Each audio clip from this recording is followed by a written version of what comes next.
अस्सलाम वालेकुम नाज़रीन, my self Ayaz Ali Khoso from Karachi. History corner पे आप सब दोस्तों का खुशामदीद। आज मैं एक मुनफरिद बुक का रिव्यू लेकर आया हूँ, यकीनन जिसने हज़ारों लोगों की ज़िंदगी पे असर डाला है। इस बुक का राइटर है नेपोलियन हिल। ये बुक पब्लिश हुई 1937 में। दोस्तों, इस बुक का एक रिसर्च ऐसी डिफरेंट तहकीक करता है क्योंकि उसने सोचा अगर सभी एक ही सिमत में अगर रिसर्च करते हैं उनमें और मुझ में डिफरेंस क्या है, इसलिए उसने सोचा मुझे कुछ उनसे डिफरेंट करना। एक दिन वो एंड्रयू कार्नेगी से मिला। एंड्रयू कार्नेगी यानी उस 19th सेंचुरी का अमीर तरीन इंसान। आज हम जैसे एग्जाम्पल ले सकते हैं बिल गेट्स, एलन मस्क और जो भी हैं अमीर तरीन इंसान, वो भी 19th सेंचुरी का अमीर तरीन इंसान था एंड्रयू कार्नेगी। जब वो नेपोलियन एंड्रयू कार्नेगी से मिला तो उसका इंटरव्यू कंडक्ट किया और उसको बहुत पसंद आया। एंड्रयू कार्नेगी ने उसको कहा कि मैं आपको 500 अमीर लोगों के लेटर लिख के देता हूँ जो मेरी तरह अमीर इंसान हैं, आप उनके इंटरव्यू कंडक्ट करें। वो सक्सेसफुल हुए कैसे? क्योंकि इसके पीछे कोई तुक्का या कोई किस्मत नहीं है। अगर मैं भी यहाँ तक पहुँचा हूँ, मैं भी शुरू में मजदूर था, अपनी मेहनत से, अपनी पर्सिस्टेंस से, बर्निंग डिज़ायर से और फेथ से मैं आके यहाँ पे पहुँचा हूँ। कार्नेगी ने उसको कहा, ये आपको 500 लोगों से इंटरव्यू कंडक्ट कर रहे हैं, लेकिन इसका मैं आपको पे कुछ भी नहीं करूँगा। लेकिन उसने फिर भी इसको एक्सेप्ट कर लिया। इसीलिए कहते हैं अगर हमारा किसी चीज़ में शौक़ हो, हमारा लगाव हो, तो उसकी कभी भी कीमत नहीं होया करती। ये 500 लोगों से मिला। जब बॉन्स अपने घर से निकला, उसने सोचा कि मैं एडिसन का बिजनेस पार्टनर बनूंगा। उसके साथ काम नहीं, उसका बिजनेस पार्टनर बनूंगा। जब बॉन्स घर से निकला था तो उसके पास किराया भी पूरा नहीं था कि वो शहर जाए और उससे मिले और वहाँ पे अपना काम उसके साथ स्टार्ट कर सके। वो ऐसे ही अपना बोरिया बिस्तर लेकर चला। उसको सिर्फ अपना फेथ था, बर्निंग डिज़ायर थी, क्योंकि उसने सोचा था जो मैं सोच सकता हूँ वो मैं पा भी सकता हूँ। एडिसन ने उसको एक मामूली जॉब पर रख दिया। एडिसन के लिए बिल्कुल वो जॉब मामूली थी, लेकिन जो बॉन्स था उसका ये फर्स्ट स्टेप था टुवर्ड्स द सक्सेस। उसने कहा मैं ऐसा कुछ करके दिखाऊंगा कि ये मुझे बिजनेस पार्टनर बनाएगा।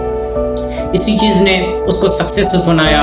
जब एक मशीन थी जो मार्केट में नहीं चल रही थी और इसकी बहुत सी ब्रांचेस थी, उन्होंने बहुत सारा एडिसन्स ने इन्वेस्ट किया था, वो सक्सेसफुल नहीं हो रही थी और बॉन्स को ये अच्छा मौका मिल गया कि इस चीज़ को सक्सेसफुल बनाए। यकीनन उसमें सेल्फ डिटर्मिनेशन थी और बर्निंग डिज़ायर थी।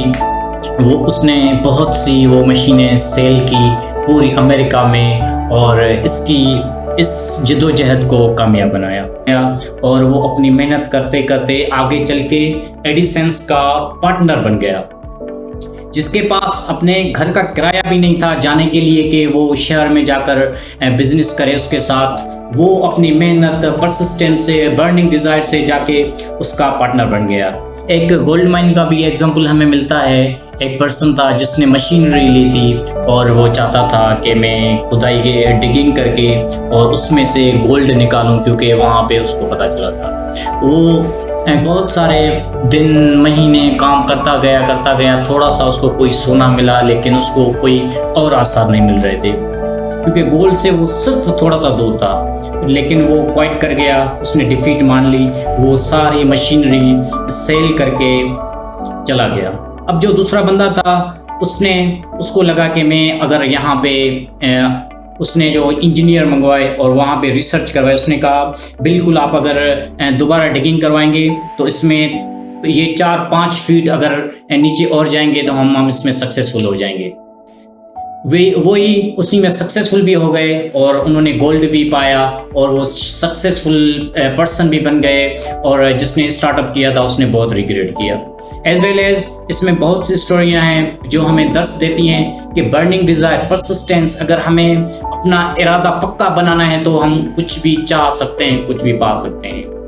एक और हमें कहानी मिलती है कि जिसका एक बेटा था, जब पैदा हुआ था वो ना सुन सकता था ना बोल सकता था, लेकिन उसने अपने बेटे को इस तरह नॉरिश किया और उसको यकीन दिलाया कि आप सुन भी सकते हो और बोल भी सकते हो। स्टेप बाय स्टेप वो इसी में सक्सेसफुल हो गया।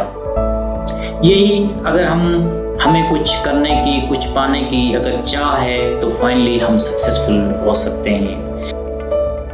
अब जो सक्सेसफुल पर्सन है, हमारा कहना यही होता है वो एजुकेटेड होना ज़रूरी है, पर ऐसा नहीं है कोई। ये हमारी जो लिटरली एजुकेशन है उसके अलावा भी हम सक्सेसफुल रिचेस्ट पर्सन बन सकते हैं। सिर्फ हमारी स्टडी पर हमारा पूरा फोकस हमें सक्सेसफुल नहीं बना सकता। अब ये जो 500 लोग थे इनमें से ज़्यादातर अनएजुकेटेड थे, लेकिन वो उस टाइम के अमेरिका के रिचेस्ट पर्सन थे।